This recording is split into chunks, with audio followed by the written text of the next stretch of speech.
জান দিয়ে দেবো বলছে, বাড়ির সামনে পুলিশ গেলে দাঁত কালে ভয় খেলে হবে, জান দিয়ে দেবো বলছে তুমি। যে পুলিশকে ভয় খেতে আমাদের রাজনীতি করতে হবে না তাদেরকে ভাই, পুলিশকে ভয় খেতে হবে না, পুলিশকে সম্মান দেবো আমরা। পুলিশকে বাঘ ছাগল নাকি খেয়ে ফেলবে, বাঘ না সিংহ খেয়ে ফেলবে আমাদের মাইনে তো পুলিশের চলছে, আমরা টাকা আমরা মেহনত করছি, সেই টাকায় পুলিশের চলছে। ও যে জামাটা পরে আছে আপনার মেহনতের টাকাতে তার জামাটা তৈরি হয়েছে, খাকি উর্দিটা। পুলিশ তো আমাদের বন্ধু, আপনাদের যেটা বলছি কেউ ভয় খাবে না। পুলিশ অ্যারেস্ট করে মিথ্যা কেসে করুক, কি হবে? আপনাদের রাতে আজকে অ্যারেস্ট করবে, তারপর দিন সকালে তো কোর্টে পাঠাতে হবে। আমি দায়িত্ব নিয়ে বলছি, আপনাদের শুধু একটাই কাজ, অন্য কিছু করবেন না। আধার কার্ডটা আপনাদের নেতৃত্বদের হাত দিয়ে আমাদের কাছে পাঠিয়ে দেবেন।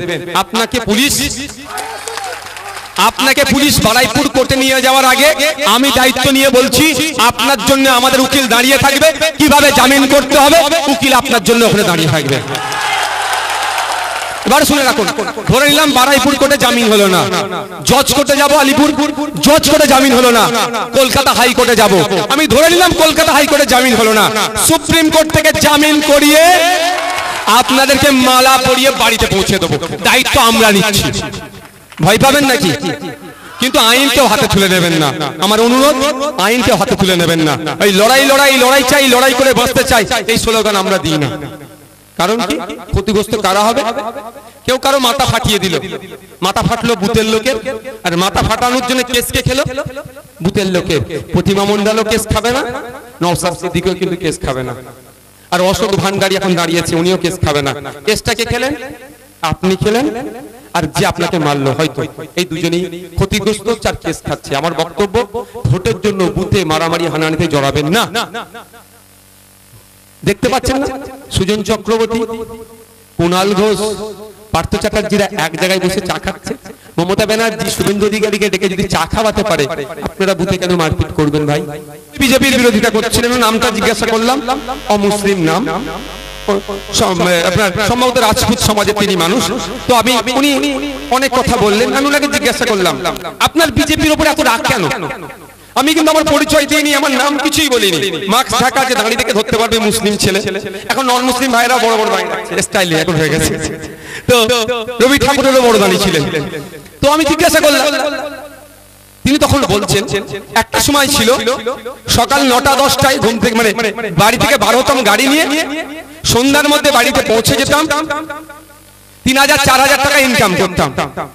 আর এখন কি দেখছি, সকাল 6টা, 6:30, 7টার মধ্যে গাড়ি নিয়ে বেরিয়ে যাচ্ছি, আর রাত 10টা-11টায় বাড়ি ফিরছি, দিনে 1,500 টাকা ইনকাম করতে পারছি না। অর্থাৎ তার বিজনেসটাকে ধ্বংস করে দিয়েছে। এই বাবু, এই ওই বাচ্চাগুলো কেমন, এই দুটো বাচ্চাকে দরকার লাগলে,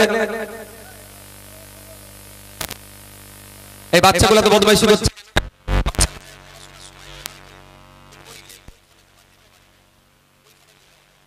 এটা বাচ্চাদের জায়গা নয়, 18 বছরের ঊর্ধ্বে মানুষের জায়গা এটা। তো উনি কি বলছেন যে এখন খাচ্ছি বেশি, ইনকাম হচ্ছে কম। তাহলে আমি আপনার এটা তো বিজেপির দোষ কি? বলছে এখন কর্পোরেট করে দিচ্ছে, বাদানি আমবাদি বড় বড় শিল্পপতিদের হাতে দেশটাকে বেঁচে দিচ্ছে, ফলে প্রভাবটা সাধারণ মানুষের উপরে পড়ছে। আমি বললাম এতে আপনি কি, আপনার লাভটা কি আছে? বলছে আমরা বিজেপির মহতে পড়ে বিজেপিকে নিয়ে এসেছিলাম, যে অন্যায়টা করেছি পরের প্রজন্মকে কিন্তু এর জবাব দিতে হবে আমাকে, পরের প্রজন্মের কাছে আমাকে কোশ্চেনের সম্মুখীন হতে হবে। তা আমি বললাম কিভাবে আপনি কোশ্চেনের প্রতি উত্তর দেবেন? বলছে আমি ক্যাব ড্রাইভার, আমি যদি 10টা লোককে বিজেপির বিরুদ্ধে বলে বিজেপির ভোট যদি মাইনাস করতে পারি, আমি আমার পরিবারের জনকে বা আমার আপন জনকে বা আগামী প্রজন্মকে বলতে পারবো আমি গাড়ির ড্রাইভার হয়েও আমি এই বিজেপির নোংরা বিভাজনের রাজনীতি, কর্পোরেটদের হাত থেকে মানুষকে বাঁচানোর জন্য 10টা ভোট মাইনাস করতে পেরেছি। আমি শুনে অবাক, তার চিন্তা ভাবনা কি, সেটাকে আমি অ্যাডাপ্ট করলাম, সেটাকে আমি নিয়েছি। আমি এখানে বলবো 2011 সালের আগে আমাদেরকে অনেক প্রতিশ্রুতি দিয়েছিল, আমার এসটি ভাইদের জন্য, আমার এসসি ভাইদের জন্য, আমার মুসলিম ভাইদের জন্য মমতা ব্যানার্জি অনেক কথা বলেছিল। উল্টে কি দেখছি আমি, আমার এসটি ভাইদের কোটাতে যেখানে এসসিরা চাকরি করবে, যেখানে এসটিরা চাকরি করবে, সেই সমস্ত জায়গাতে নন এসটি এসসিরা চাকরি করছে, ফলে আমার দলিত ভাইরা, ফলে আমার আদিবাসী ভাইরা ক্ষতিগ্রস্ত হচ্ছে, মাইনরিটিরা যেভাবে বঞ্চিত হচ্ছে। আমাদের ভুলের প্রায়শ্চিত্ত যদি করতে চাই, আপনাদের বলবো 10টা করে ভোটের দায়িত্ব নিন, বিজেপি তৃণমূল থেকে মাইনাস করিয়ে আইএসএফ এর কাছে নিয়ে আসুন, ভুলের প্রায়শ্চিত্ত করিয়ে আমরা পার্লামেন্টে পাঠাই মাস্টার মেঘনাথ হালদার মহাশয়কে, যে পার্লামেন্টের মধ্যে গিয়ে চিৎকার করে বলবে যে আমি একজন এসসি সংরক্ষণশীল থেকে এসেছি, ওয়েস্ট বেঙ্গলে এসসি কোটাতে অর্থাৎ দলিত ভাইদের জন্য চাকরিতে যে সংরক্ষণ আছে, আমার হিন্দু সমাজের দলিত ভাইদের সেই সংরক্ষণ মানা হচ্ছে না। সেই পরিবর্তে যে মমতা অভিষেক ব্যানার্জিদের দলের লোকদেরকে টাকা দিচ্ছে, তারা সেখানে চাকরি করছে, এর বিরোধিতা পার্লামেন্টে গিয়ে করবেন, আইএসএফ এর পক্ষ থেকে জনগণের কথা বলবেন মাস্টার মেঘনাথ হালদার মহাশয়। যদি আপনারা পাঠান, কারণ ইতিপূর্বে এখানে বিভিন্ন ধর্মের বর্ণের মানুষ আছেন, তো 17 বার আমরা ভোট দিয়ে পাঠিয়েছি পার্লামেন্টে, শুধু আমাদের ভালো হবে বলে ভেবেছিলাম, যে বুঝিয়েছে তোমার ভালো হবে তাকেই ভোট দিচ্ছি আমরা। কিন্তু কি পেয়েছি? আমরা বারবার দাবি করে আসছি, আপনারা তো উপকূল অঞ্চলের মানুষ, দ্বীপের মানুষ অনেক আছে লোকসভার মধ্যে, আপনারা বলুন, প্রায় প্রতি বছর প্রাকৃতিক দুর্যোগ হচ্ছে, ঝড়ে কটা বাজে দেখো তো, ঝড়ে বাঁধ ভেঙে যাচ্ছে, বন্যার পানি, নদীর পানি ঢুকে যাচ্ছে, নোনা জল ঢুকে যাচ্ছে, নোনা জল ঢুকে যাচ্ছে। আর 10-15 মিনিট বক্তব্য দেবো, কারো অসুবিধা আছে ভাই? কষ্ট হচ্ছে জানি, আমরাও কিন্তু পাখা বন্ধ করে দিয়েছি। এই দেখেন কুলার কিন্তু চলছে না, কুলারও বন্ধ আছে ভাই। কষ্ট আপনারও হচ্ছে, আমারও হচ্ছে, আপনিও কষ্ট করুন, আমিও কষ্ট করি, একসাথে আমাদের কষ্টের ফল আগামী দিনে পার্লামেন্টে যাবে। এই কষ্টের ফল পার্লামেন্টে গেলে কি বলবে আপনাদের জন্য? আমাদের বারবার দাবি করে এসেছি, পশ্চিমবাংলার বিধানসভাতে, আইনসভাতে আপনাদের কথা ভেবে আমরা লড়াই করছি, দাবি রেখেছি ওখানে যে ওই মাটির বাঁধ আর চলবে না, বালির বস্তা দিয়ে আর বাঁধ নির্মাণ করা যাবে না, থুতু দিয়ে আটা ছানা যাবে না, কংক্রিটের বাঁধ নির্মাণ করতে হবে, অর্থাৎ বিজ্ঞানসম্মত ভাবে ঢালাই বাঁধ নির্মাণ করতে হবে। আইনসভার মধ্যে বলেছি, এই আওয়াজটা দেশের আইনসভায় পৌঁছাতে হবে। পৌঁছাবে কে? ইন্ডিয়ান সেকুলার ফ্রন্টের মাস্টার মেঘনাথ হালদার মহাশয় এই আওয়াজটা পার্লামেন্টে পাঠাবে।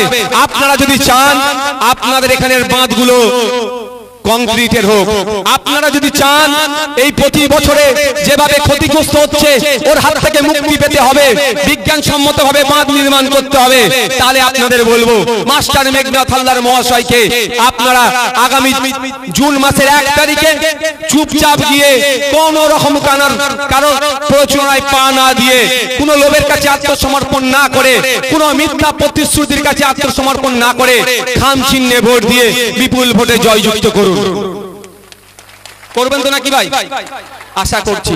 তবে একটা কথা বলি, তৃণমূলী ভাইরা দেখছেন তারা নিঘাত হারছে, বাড়িতে বাড়িতে গিয়ে যেখানে আমার হিন্দু মা বোনেরা আছেন তার কাছে গিয়ে কি বলছে, কি করছে?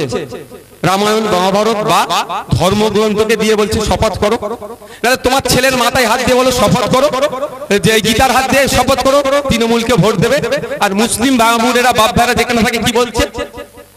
কুরআন শরীফে হাত দিয়ে কসম খাওয়াচ্ছে। এটা হচ্ছে, কিন্তু এটা হচ্ছে,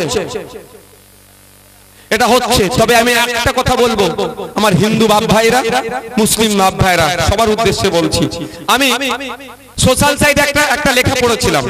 লেখাটা কি? যদি কোনো সময় এটিএম এর মধ্যে আপনি ঢুকেছেন, দুষ্কৃতীদের সম্মুখীন হয়ে গেছেন, দুষ্কৃতীরা বলছে এটিএম এর পিন বলো, টাকা পিন মেরে টাকা তোলো, নালে তোমাকে কি হবে? মার্ডার করে দেবো, খুন করে দেবো, তোমার বিপদ আছে। তখন কি করবেন? ওটা আমি যদিও কোনোদিন অ্যাপ্লাই করিনি, কারণ আমার সামনে এইরকম সম্মুখীন হয়নি।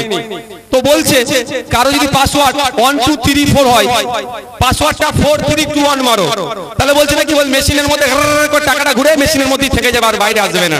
আর দুষ্কৃতী কি বলবে? এ চেষ্টা করেছিল টাকা তোলার, মেশিন খারাপ। তো আপনাদের বাড়িতে গীতা মাথায় রেখে, গীতা হাতে ধরিয়ে, কুরআন শরীফে হাত দিয়ে বা কুরআন শরীফ মাথার উপরে রেখে, বা আপনার বাড়ির বাচ্চাকে দেখে বলছেন মাথায় হাত দিয়ে টিএমসি কে ভোট দিবি, কি অ্যাপ্লাই করতে হবে আপনারা ভালো জানেন তো ভাই? হ্যাঁ, কি বলছি বুঝতে পারছেন না? কিভাবে এটাকে কাটিয়ে উঠতে হবে? দেখুন, আপনাকে নাকি সিএ করে তাড়িয়ে দেবে বলছে। তো আপনার হাতে যদি তার সামনে নিয়ে এসে কেউ কোরআন মাথায় দিয়ে গীতা মাথায় রেখে যদি শপথ করায়, আপনাকে তো ঠিকভাবে কাটিয়ে যেতে হবে। সেই কাটানোর পন্থা বলতে হবে নাকি ভাই? আচ্ছা, কাউকে যদি 500 টাকার এই 100 টাকার নোট ধরিয়ে বলি 500 টাকার নোট, কেউ বিশ্বাস করবেন? কারণ সেই জ্ঞানটা টনটনে আমাদের আছে। তো তাহলে আমার মাথায় যদি কেউ কোরআন শরীফ দেয়, সেটাকে কাটিয়ে ওঠার মনে কি বলতে হবে আর মুখে কি বলতে হবে, এগুলো বলতে লাগবে। সেই প্রস্তুতি আপনারা নেন। ওরা এতটা নির্লজ্জ, এতটা হারার ভয়ে এই ধরনের করছে। তবে একটা কথা বলবো, রাতের অন্ধকারে 2000, 4000, 5000, 500, 100 বিরিয়ানির প্যাকেট দেবে, সেটা কিন্তু ছাড়বেন না, ওটা নিয়ে নেবেন, ওটা ছাড়বেন না একদম। কারণ ওটা আপনাদেরই টাকা আপনাদের ঘুরিয়ে দিচ্ছে। এই 10 বছর 5 বছর ধরে কি করেছে? 17 বার আপনারা ভোট দিয়েছেন, আপনাদের বুঝানো হয়েছে অমুককে হারাতে হবে, অমুককে পার্লামেন্টে পাঠাতে হবে, অমুককে জিতাতে হবে, এ না হলে ও চলে আসবে, এ চলে আসবে করা হয়েছে। করতে করতে আপনি দেখুন আমি কোন জায়গায় পৌঁছে গেছি ভাই। আপনাকে আমাকে নাকি সিএ করে দেশ থেকে তাড়িয়ে দেবে। আমি আপনাদের বলে রাখছি, মোদিজি কেন, অমিত শাহজি কেন, কারো বাপের ক্ষমতা নয় ভারতীয়দেরকে দেশ থেকে তাড়াবে।